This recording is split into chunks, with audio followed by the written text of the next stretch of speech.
One car loan, 6 years of payments, $341,554 quietly vanished from your future. That's not a typo, and it's not even the worst version of the story. Financing used to be reserved for houses. Now it's cars, couches, laptops, phones, and even a $50 grocery run. Every payment feels small. Together, they're doing something most people don't know is happening. This video is going to run the real math on what financing costs, not the monthly payment, the total cost. Stay to the end, because the opportunity cost number is the one that actually changes behavior. Start with the most common example, a new car. According to Experian's first quarter 2026 data, the average new car loan is $43,925 at 7.3% APR. The most common term is 72 months. That's 6 years. At that rate, the monthly payment lands at $755. Sounds manageable? Most people stop the math right there, but running it all the way through, the total paid is $54,376. That's $10,451 in pure interest, on top of the car's price. Now here's the trap that's getting more common. Dealers push 84-month loans, that's 7 years, because they drop the payment to $669 a month. The car feels affordable again, but at 84 months, total interest climbs to $12,305. You paid almost $2,000 more in interest just to get a lower payment. The bank loved that trade. You didn't win it. And nearly 19% of new car loans right now carry payments of $1,000 or more per month. Nearly 1 in 5 buyers has committed more than $12,000 a year just to a car payment. Here's what almost nobody thinks about at the dealership. That $755 a month isn't just a payment. It's also the investment you're not making. That's the real cost hiding in plain sight. Run the numbers. $755 invested every month for 6 years at 7% annual return. A completely reasonable long-run average grows to $67,336. But now, leave that money alone. Don't touch it for 30 years total. At 7%, it keeps compounding. That $67,000 eventually becomes $341,554. That number, $341,000, comes from one car purchase decision. Not from skipping vacations, not from cutting coffee. One decision about how to buy a car, and most people don't buy just one car in their lifetime. A finance car gets replaced every 6 to 7 years on average. That means the interest bleed isn't a one-time event. It repeats on a loop for decades.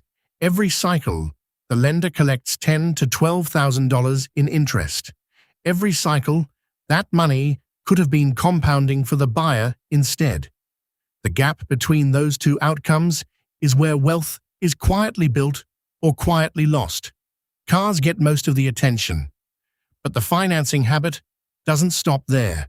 Furniture stores, electronics retailers, mattress chains, all of them offer 0% deals that sound like free money. Here's what most people don't know about those deals. Many carry deferred interest clauses, buried in the fine print. Miss the payoff date by even 1 day, and the interest backdates to the very first purchase date. That means all the interest that was supposedly deferred gets charged all at once, at the full rate, from day one. A deal that looked free can suddenly add hundreds of dollars to a balance overnight. And now, there's a newer habit forming that's even more subtle. Buy now, pay later apps have made it normal to split a $60 purchase into 4 payments. A $60 grocery run. Financed. The dollar amounts are tiny. That's exactly the point. Splitting small purchases trains the brain to think in monthly payments instead of total costs. It's the same mental habit that makes a $43,000 car feel like $755. This is the through line connecting every example. Financing converts your future income into someone else's interest income. The monthly payment framing is the tool that makes that transfer feel painless. Here's where most finance videos stop, at the problem. But the real question is what actually fixes this? And it's simpler than most people expect, though it does require one mindset shift. The first and most powerful fix is buying used with cash wherever it's possible. A car that's 2 or 3 years old has already absorbed the steepest depreciation hit. Someone else paid for that. And no loan means no interest. None. Depreciation on a new car is steepest in the first 1 to 2 years. By buying slightly used, the buyer skips that loss entirely and also skips $10,000 or more in interest. That's a double win on one decision. But some people genuinely can't pay cash for a car right now. Life doesn't always allow it. In that case, the rule is simple. Pick the shortest loan term you can actually afford. Not the longest one that makes the payment feel small. Never stretch to 84 months just to afford more car. That's the dealer's strategy working exactly as intended. A shorter term means more per month, but thousands less in total interest and freedom from the payment years sooner. There's a third strategy, one that works even before the purchase. It's called paying yourself the payment. Before buying anything big, bank the would-be monthly payment for a few months first. This does two things at once. It builds a cash buffer that shrinks the loan needed, or eliminates it. And it proves the monthly amount is actually affordable before committing to it for 6 or 7 years. If someone saves $755 a month for just 6 months before buying, that's $4,530 in hand, reducing the loan, the interest, and the total cost from day one. Now let's bring this all the way back to the number at the start, because it deserves one more look. $341,554 from one car's payment cycle invested over 30 years. That's not retirement money from decades of disciplined saving. That's the cost of one habit. Financing a car the way most Americans do, expressed as what that money could have grown into instead. Most people will buy 8 to 12 cars in their lifetime.